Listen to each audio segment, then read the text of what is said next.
Fala pessoal, tudo bem com vocês? Nos últimos dias, uma notícia tem sido frequentemente pauta, né, do notícias, né, daquele produto que eu acabo compartilhando todos os dias com vocês, que são os ataques de ransomware. Eles têm se tornado cada vez mais comuns e mais do que isso, antes os operadores de ransomware se concentravam apenas em criptografar os sistemas críticos e exigiam resgate, né, para que pudesse descriptografar os dados. Agora, além de criptografarem, eles entenderam que eles podem ter uma dupla abordagem de extorsão, né, que é, além de criptografar, fazer uma cópia e ameaçar vazar esses dados. As empresas, obviamente, têm muito receio de que isso venha a acontecer. Então, nada mais justo do que a gente falar um pouquinho, tá bom, e aí? Como é que a gente se previne? Como é que a gente pode começar a dormir um pouco mais tranquilo? Acho que o primeiro ponto que é importante a gente ressaltar é que não existe risco zero. Tudo que eu vou sugerir aqui é com base em boas práticas, mas talvez, mesmo fazendo tudo isso, talvez não seja o suficiente. É preciso que a gente esteja preparado e é sobre isso que eu vou abordar um pouquinho ao longo dessas próximas dicas, tá? A primeira dica, ela remete à gestão de vulnerabilidades. É muito importante que a gente tenha uma política adequada com prazos definidos, né? E esses prazos, eles devem estar de acordo com o apetite de riscos da companhia, levando, obviamente, algumas questões em consideração. Por exemplo, serviços que estão expostos na internet, banco de dados, estações de trabalho. Eu acho que para esse tipo de ataque, esses são os pontos cruciais, eu diria, tá? Para que a gente mantenha uma política de correção, né, de aplicação de patches, de gestão de vulnerabilidades que vão além do patch, né? Tem algumas questões ligadas a hardening, configuração, etc. Tudo isso é bastante importante. Outra coisa, não deixe de reportar, né, os seus indicadores de gestão de vulnerabilidades para a alta direção, né? Mostre o quanto esse assunto está evoluindo, quais são os pontos que ainda precisam ser melhor aprimorados, etc. Para dar visibilidade exatamente sobre quais são os pontos mais frágeis, onde eventualmente o processo não está conseguindo chegar de maneira adequada. Ou se está tudo bem, né, reporte da mesma forma, porque é importante isso dar tranquilidade, né, para toda a companhia.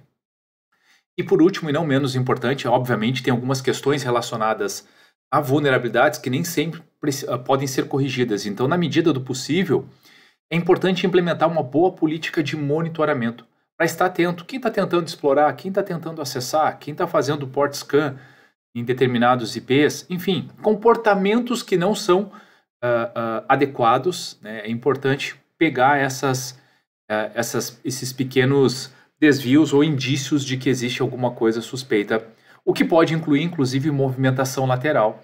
Muitas vezes, a gente não tem controle para inibir esse tipo de movimentação, mas conseguir identificar, né, linkar isso a uma base de dados onde, poxa, faz sentido isso, quem está tentando acessar, por que saiu de um IP da mesma... Coisas do tipo, acho que são boas práticas e devem ser levadas em consideração. Combate ao phishing. Esse é um ponto também muito importante. E aí, pessoal, na medida do possível, utilizem boas ferramentas de filtro de e-mail justamente para identificar e bloquear, né, pelo menos em grande parte, essa ameaça. É possível garantir completo bloqueio a esse tipo de ameaça através de filtro de e-mail? Hoje ainda não. Então, uma vez que não é possível garantir isso, não podemos esquecer o treinamento. A gente tem que treinar os funcionários para que eles possam identificar phishing e para que possa reportar, porque uma vez que houve uma tentativa, passou pela ferramenta de filtro de e-mails e chegou até um dos colaboradores da empresa, uma vez que ele notifique, é possível tomar algumas medidas para evitar que outras pessoas venham acessar, venham clicar, né? É possível, enfim, por vezes, né, dependendo da ferramenta que se utiliza, até mesmo excluir essas mensagens antes que elas possam ser lidas, né, pelos demais colaboradores. Tudo isso é muito importante. Outro tema que é muito importante ser tratado para combate a esse tipo de ataque é o controle de acesso. Primeiro lugar, é o banco de dados. Quando a gente fala de qual é o principal alvo, banco de dados. Então, na medida do possível, eu sei que em algumas empresas existem algumas políticas de acesso um pouco mais permissivas, mas seria adequado que o banco de dados fosse restrito apenas às aplicações. Que não se pudesse chegar diretamente ao banco de dados a partir de estações de trabalho, por exemplo. Essa é uma boa prática. Além disso, cuidar dos privilégios administrativos, quando possível, evitar que pessoas utilizem usuários administrativos no dia a dia nas suas estações.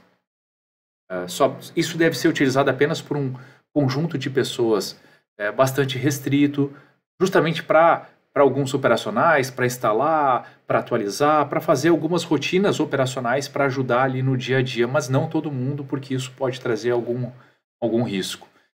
Além disso, ter uma política adequada de senhas, né? Senhas não curtas, né?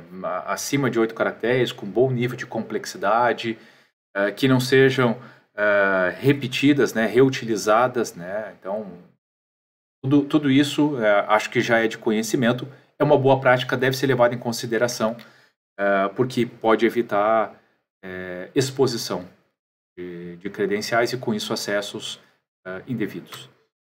Backup. Esse item é extremamente importante, justamente para poder garantir que num eventual problema, numa eventual indisponibilidade, seja o motivo que for, não necessariamente por conta desse tipo de ataque, mas também por esse tipo de ataque, que sejam definidos os parâmetros de o tempo mínimo de recuperação, né? Qual é o tempo que a empresa pode ficar sem aqueles dados, né? Mais do que isso, ela começa a ter prejuízos grandes. Qual é o ponto de recuperação, ou seja, o quanto eu aceito perder, né, em termos de volume de dados, e a partir disso construir uma política de backup adequada. E, na medida do possível, levar esse segundo ponto aqui em consideração. Não manter o backup no mesmo ambiente de produção. Porque se o ambiente ele for comprometido, logicamente o backup vai estar correndo um sério risco. E quando eu falo de comprometido, há uma série de outras ameaças além desse tipo de ataque. Então, é uma boa prática não mantê-los, o backup no mesmo ambiente do ambiente de produção. Além disso, é importante testar se esses backups eles estão adequados, se eles funcionam, se na prática, se a gente precisar fazer um restore, se vai funcionar, se atende os prazos. Né? Então, tudo isso é muito importante. É importante que se tenha uma boa política e uma boa prática de backup para garantir segurança e uma boa recuperação em casos de eventuais incidentes. E para encerrar, né, faço algumas outras considerações. Eu já até falei um pouquinho sobre monitoramento, mas é muito importante, né, além da questão da vulnerabilidade, de quem está tentando explorar e tal, que seja possível identificar comportamento. Né? Isso aqui já é um plus, isso aqui já é algo assim que precisa ter um bom nível de maturidade em termos de controle, mas é algo extremamente desejável. Né? De repente, um usuário tem um comportamento padrão, em determinado dia houve um desvio. Poxa, é importante monitorar esse tipo de situação, é importante poder fazer algo, né, quando há um elemento, uma evidência de que um evento não é normal, né, não acontece rotineiramente, justamente para poder agir, para poder tratar, né, poder entrar em contato com a pessoa, de repente bloquear os acessos, colocar numa outra rede, né, aquela estação que de repente está comprometida ou que está fazendo algo que não deveria, algo suspeito, enfim. Né, identificar os comportamentos do seu ambiente justamente para ter um tempo de resposta curto, para poder reagir. E por último, plano de resposta a incidente. Pensando que no pior cenário houve um comprometimento, é importante saber como agir. Então, poxa, tem uma política de backup adequada, bem testada, que funciona, está na hora de colocar então em prática se acontecer algum incidente. Esse item é bastante importante. E não só a questão de recuperação, né, de tornar o ambiente disponível novamente, mas como se reage né? Como se comunica, há dados sensíveis, quem deve ser reportado, quais são as pessoas que devem ser envolvidas, né? Então, tudo isso faz parte desse plano de resposta a incidentes e deve ser contemplado. Bom, pessoal, em breves linhas, eu tentei aqui resumir algumas ações que eu tenho certeza que podem ajudar.